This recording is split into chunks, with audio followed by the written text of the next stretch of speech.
Voici la troisième vidéo traitant des indices, et notamment de l'indice des prix à la consommation. Nous allons dans cette vidéo-ci nous intéresser à l'évolution qu'on va appeler l'évolution réelle des prix, parce que jusqu'à présent, les indices que nous avons utilisés nous ont permis de calculer une évolution apparente.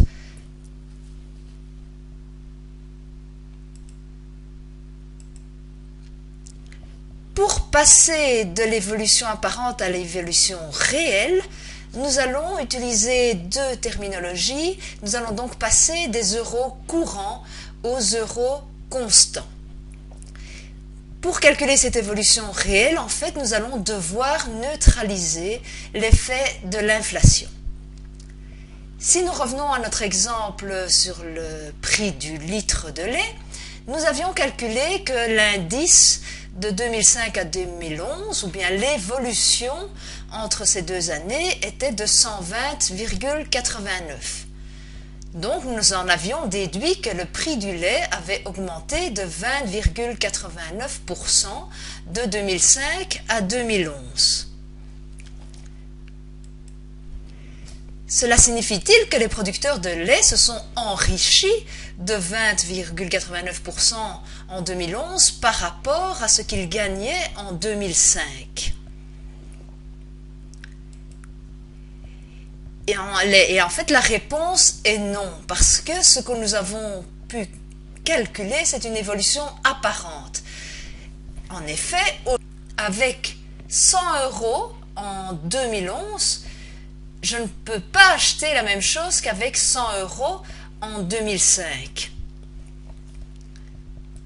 Autrement dit, 1 € de 2011 n'a pas le même pouvoir d'achat qu'1 € en 2005. Il y a donc une perte de pouvoir d'achat dans le temps qui est liée à l'inflation. Donc pour pouvoir comparer les prix de deux années, il faut neutraliser cette perte de pouvoir d'achat dans le temps pour trouver uniquement l'évolution de la grandeur, ici le prix du lait, et travailler avec des euros de la même année.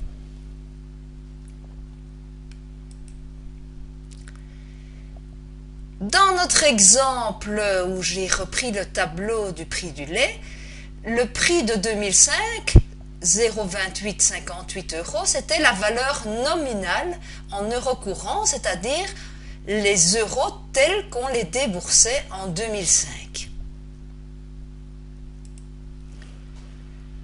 Le prix affiché en 2011 de 0,3455 €, c'est la valeur nominale en euros courants, c'est-à-dire les euros tels qu'on les déboursait en 2011. Donc, si on calcule un indice à partir de ces euros courants, on va en réalité montrer ou calculer une évolution apparente. On avait donc calculé cet indice de 120,89 et on peut dire que les producteurs de lait se sont apparemment devenus plus riches et ce degré d'enrichissement est de 20,89% en 2011 par rapport à 2005. Mais tout cela ne tient évidemment pas compte de leurs charges aussi, eau, électricité, frais de transport, qui eux ont sûrement augmenté entre ces deux années. Donc avant de parler d'évolution réelle, on va parler un peu de culture générale économique.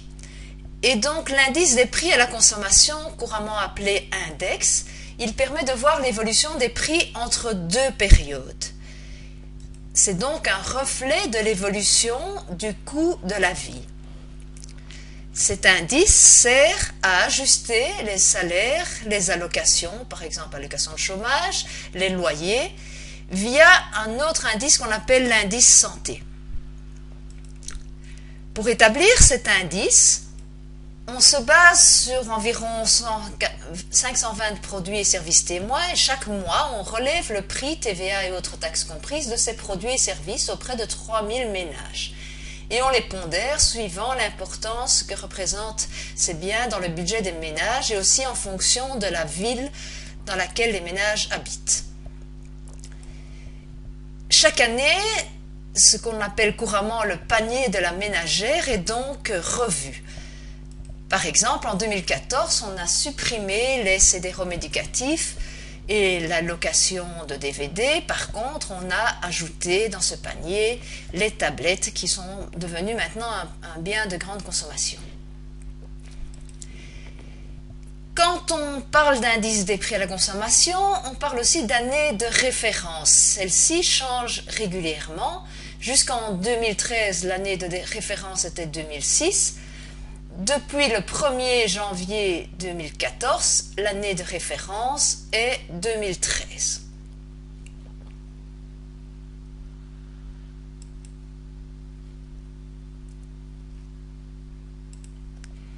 Et donc l'index qu'on va trouver dans les tables, c'est l'indice entre l'année 0 et l'année n. Et dans ce cas-ci, au lieu d'utiliser la notation grand I, on va utiliser petit i. Et je vous renvoie au tableau des index à l'annexe 1 de votre syllabus.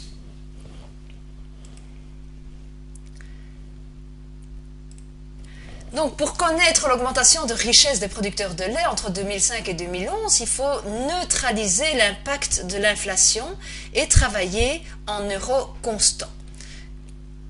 Comment va-t-on calculer ces euros constants ? Il faut pouvoir travailler avec des euros de la même année. Et par exemple, se demander, 1 euro de 2005, c'est combien d'euros en 2011 ? Donc l'indice que je cherche à calculer, c'est petit i 2005 vers l'année 2011.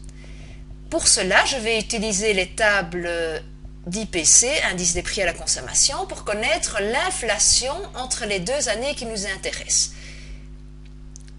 Si je neutralise cette perte de pouvoir d'achat en supprimant l'effet de l'inflation, je vais transformer une valeur nominale en valeur réelle. Et nous verrons dans la vidéo suivante comment nous allons pratiquement réaliser cette opération.